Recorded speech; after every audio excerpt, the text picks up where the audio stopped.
નમસ્કાર, હું છું પરવીન પઠાણ અને ગુજરાતની વાત પ્રોગ્રામમાં તમારું સ્વાગત કરું છું। આજે આપણે આપણા આ પ્રોગ્રામમાં જાણીશું કે આપણા ગુજરાત રાજ્યમાં દિવસ દરમિયાન કઈ કઈ ઘટનાઓ બની છે અને કેવી રીતે બની છે, કયો છે સોશિયલ મીડિયાનો હોટ ટોપિક મુદ્દો। તે સમગ્ર જાણકારી વિસ્તારપૂર્વક આપણા આજના આ પ્રોગ્રામમાં આપણે નિહાળીશું। તો ચાલો જાણીએ અને નજર કરીએ શરૂઆતના મુખ્યના વિશેષ સમાચારો પર। પોલીસ ભરતીની દોડમાં ફેલ થતા યુવકે જિંદગી ટૂંકાવી। 8 વર્ષની પરીક્ષાની તૈયારી કરતા પરેશે જંગલમાં બાવળ પર દોરો બાંધી ગળે ફાંસો ખાધો। પરિવારના માથે આપ ફાટ્યો। તો બીજી બાજુ બેટ દ્વારકામાં મેગા ડિમોલિશનનો ડ્રોન વ્યૂ। હર્ષ સંઘવીએ કહ્યું, શ્રી કૃષ્ણની ભૂમિ પર ગેરકાયદેસર દબાણ નહીં થવા દઈએ। સંસ્કૃતિની રક્ષા કરવી અમારી જવાબદારી છે। તો બીજી તરફ દોરી અને પવન વગર ઉડશે પતંગ। આંગળીના ઈશારે કોઈ પણ દિશામાં લઈ જવાશે। વડોદરાના યુવકે રિમોટ કંટ્રોલથી ઉડતો પતંગ બનાવ્યો। તો બીજી બાજુ અમરેલી લેટર કાંડ મુદ્દે પાટીદાર યુવતી પાયલ ગોટીને ન્યાય અપાવવા માટે 2 દિવસથી નારી સ્વાભિમાન આંદોલનના અંતર્ગત ધરણા પર બેઠેલા પરેશ ધાનાણીએ આજે અડધા દિવસ માટે અમરેલી બંધની અપીલ કરી હતી। તો બીજી તરફ પતંગ ચગાવવા સીએમએ પણ ઠુમકા માર્યા। સાબરમતીના કાંઠે રંગબેરંગી પતંગો, આકાશી મેળો, વિદેશી પતંગબાજો અને અમદાવાદથી ઇમ્પ્રેસ ઇન્ટરનેશનલ કાઇટ ફેસ્ટિવલની હાઈ ફીવર।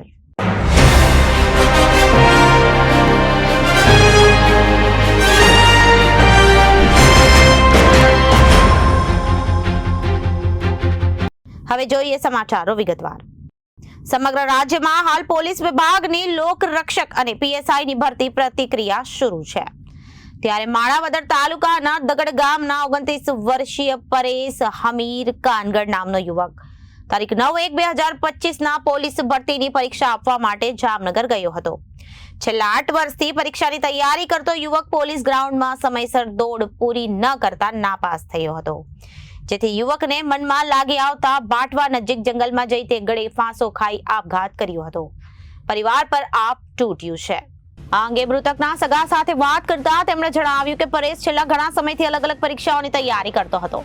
તે ગત 9/1/2025ના જામનગર ખાતે પોલીસ ભરતી પ્રક્રિયા માટે ગયો હતો, જ્યાં દોડમાં પરેશ નાપાસ થયો હતો। બાદ પરેશ જામનગરથી ઘરે આવવા નીકળ્યો હતો ત્યારે બાટવા નજીક આવેલા જંગલમાં જઈ પ્લાસ્ટિકની દોરી બાવળ સાથે બાંધી ગળે ફાંસો ખાઈ આત્મહત્યા કરી હતી। મૃતકના સગાએ વધુમાં જણાવ્યું કે ઘણા લોકો સુધી પરેશ ઘરમે ન દેખાતા તેને ફોન કરતા તેનો મોબાઈલ પણ બંધ આવતો હતો, જેથી અમે પરેશના પરિવાર અને મિત્રો સાથે શોધખોળ હાથ ધરી હતી, જ્યાં રાત્રે પરેશનું બાઇક રોડ પર જોવા મળ્યું હતું। જંગલ વિસ્તારમાં બાવળ પર દોરી બાંધેલી હાલતમાં પરેશ લટકતી હાલતમાં જોવા મળ્યો હતો। આ મામલે અમે પોલીસને જાણ કરી હતી। ત્યારબાદ મૃતક પરેશના મૃતદેહને પીએમ માટે માણાવદર હોસ્પિટલ ખસેડવામાં આવ્યો હતો। પોલીસે અકસ્માત મોતનો ગુનો દાખલ કરી આગળની તપાસ શરૂ કરી છે। આ અંગે ડીવાયએસપીએ બીસી ઠક્કર સાથે વાત કરતા તેમણે જણાવ્યું કે ગત 9 જાન્યુઆરીના રોજ બાટવા નજીક બાવળની કાંઠમાં માણાવદર તાલુકાના દગડ ગામના 29 વર્ષના યુવાને ગળે ફાંસો ખાઈ આપઘાત કર્યાની જાણ થતા બાટવા પોલીસે અકસ્માતનો ગુનો નોંધ્યો છે। મૃતક પરેશના ભાઈ મનીષ કનગડિયાએ બાટવા પોલીસ સ્ટેશનમાં નોંધાવ્યું હતું। તેમનો ભાઈ પરેશ કનગડ ગત 9 જાન્યુઆરી 2025ના જામનગર ખાતે પોલીસ ભરતી માટે દોડ માટે ગયો હતો, જ્યાં દોડમાં પરેશ નાપાસ થયો હતો, જેનું લાગી આવતા તેણે ગળે ફાંસો ખાઈ આત્મહત્યા કરી છે। આ મામલે પોલીસે અકસ્માતનો ગુનો નોંધી વધુ તપાસ હાથ ધરી છે। દેવભૂમિ દ્વારકાના ઓખા મંડળ પથકના યાત્રાધામ સહિતની મહત્વપૂર્ણ જગ્યાઓ તંત્ર દ્વારા મેગા ડેમોલિશન હાથ ધરવામાં આવ્યું છે। તંત્ર દ્વારા યાત્રાધામ દ્વારકાના આવડપરા વિસ્તાર, રૂપેણ બંદરના શાંતિનગર વિસ્તારમાં તેમજ બેટ દ્વારકામાં ગેરકાયદેસર ખડકાયેલા દબાણો દૂર કરવાની કામગીરી ચાલી રહી છે। ઉલ્લેખનીય છે કે હાલ બેટ દ્વારકામાં તમામ ખાનગી વાહનો પર પ્રતિબંધ મૂકવામાં આવ્યો છે। ઓખા મંડળના બેટ દ્વારકા વિસ્તારમાં ઓક્ટોબર 2022માં હાથ ધરાયેલા ઓપરેશન ડિમોલિશનમાં કરોડો રૂપિયાની કિંમતની લાખો ફૂટ જગ્યા પરના દબાણો હટાવાયા હતા, જે બાબત સમગ્ર રાજ્યમાં નોંધનીય બની રહી હતી।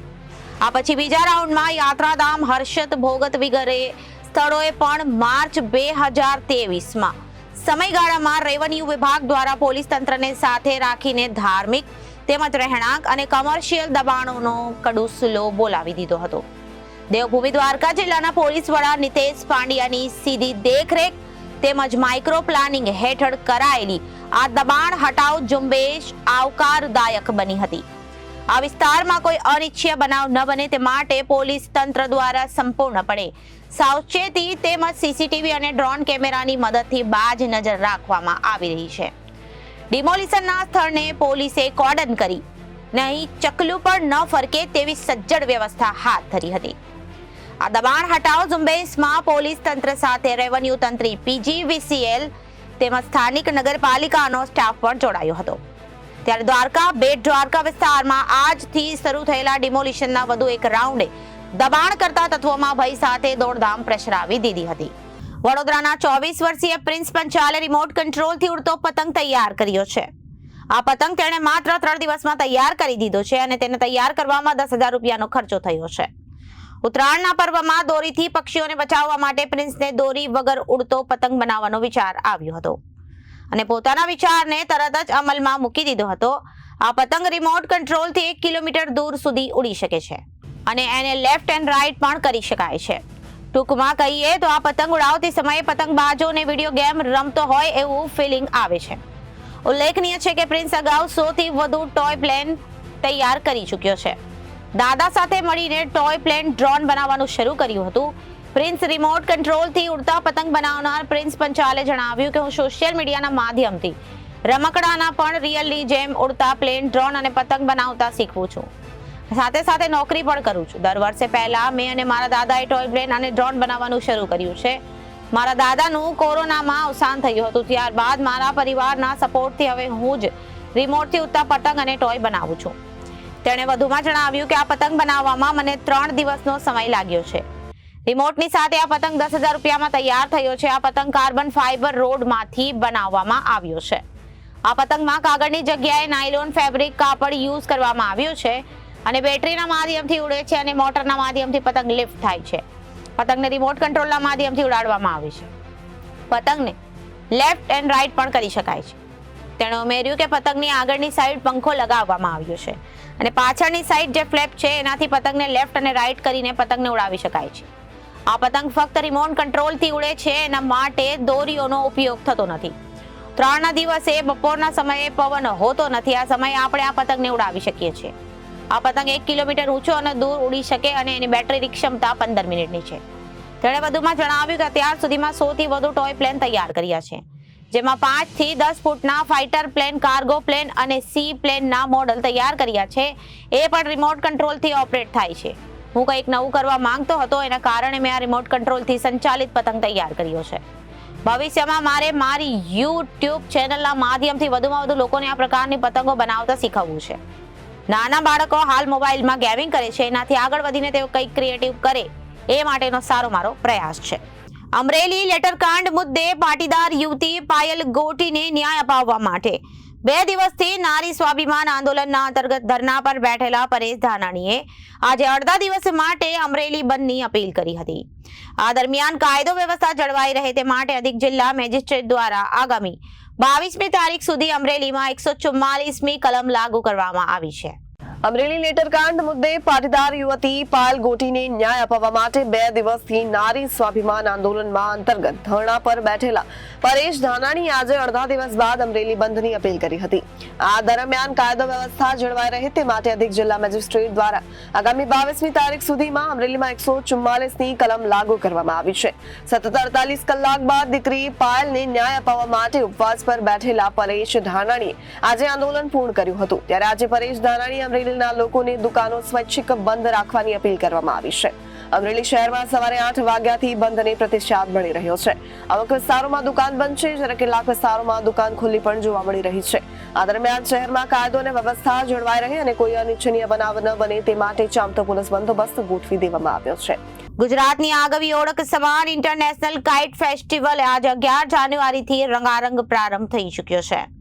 અમદાવાદ રિવરફ્રન્ટ પર યોજાઈ રહેલા પતંગ ઉત્સવને મુખ્યમંત્રી ભૂપેન્દ્ર પટેલના હસ્તે ખુલ્લો મૂકવામાં આવ્યો છે. મુખ્યમંત્રીએ પણ પતંગ પર હાથ આઝમાવ્યો હતો. અમદાવાદના આંગણે શરૂ થયેલા આંતરરાષ્ટ્રીય પતંગ ઉત્સવમાં ભાગ લેવા માટે દેશના 11 રાજ્યમાંથી 52 અને 47 દેશમાંથી 143 પતંગબાજો આવી પહોંચ્યા છે. અમદાવાદના રિવરફ્રન્ટ આકાશમાં રંગબેરંગી પતંગો છવાયેલા જોવા મળ્યા હતા. અવનવા પતંગો નિહાળવા માટે મોટી સંખ્યામાં શહેરીજનો પણ બાળકો સાથે પહોંચ્યા હતા. અમદાવાદ સાબરમતી રિવરફ્રન્ટ ખાતે આજે 11 જાન્યુઆરીથી 14 જાન્યુઆરી દરમિયાન આંતરરાષ્ટ્રીય પતંગ મહોત્સવનું આયોજન કરવામાં આવ્યું છે. મુખ્યમંત્રી ભૂપેન્દ્ર પટેલે આંતરરાષ્ટ્રીય પતંગ મહોત્સવનું ઉદ્ઘાટન કરીને ખુલ્લો મૂક્યો છે. વિશ્વના 47 દેશમાંથી 143 અન્ય રાજ્યોમાંથી 52 અને ગુજરાતના 11 શહેરોમાંથી 417 પતંગબાજો આ ઉત્સવમાં સામેલ થયા છે. રિવરફ્રન્ટ પાસે ઉદ્ઘાટન પછી આંતરરાષ્ટ્રીય અને રાષ્ટ્રીય પતંગબાજોની પરેડ, નાઇટ કાઇટ ફ્લાઇંગ, સાંસ્કૃતિક કાર્યક્રમ, પતંગ વર્કશોપ પણ યોજાશે. જ્યારે આ સ્થળે હેન્ડીક્રાફ્ટ્સ અને રિફેશનમેન્ટ સ્ટોલ રાખવામાં આવ્યા છે. આ વખતે ગુજરાતના વિવિધ શહેરોમાંથી 417 પતંગબાજો ભાગ લેવાના છે.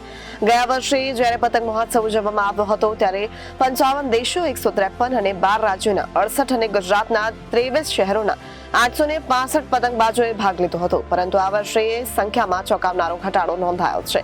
ગુજરાતના શહેરોમાંથી લોકો ભાગ લેવા ઈચ્છતા ઓછા થઈ ગયા છે. તો અત્યારે ગુજરાતની વાતમાં વિરામ લઈએ. વધુ સમાચારો જોવા માટે જોતા રહો જનાદેશ ન્યૂઝ. નમસ્કાર.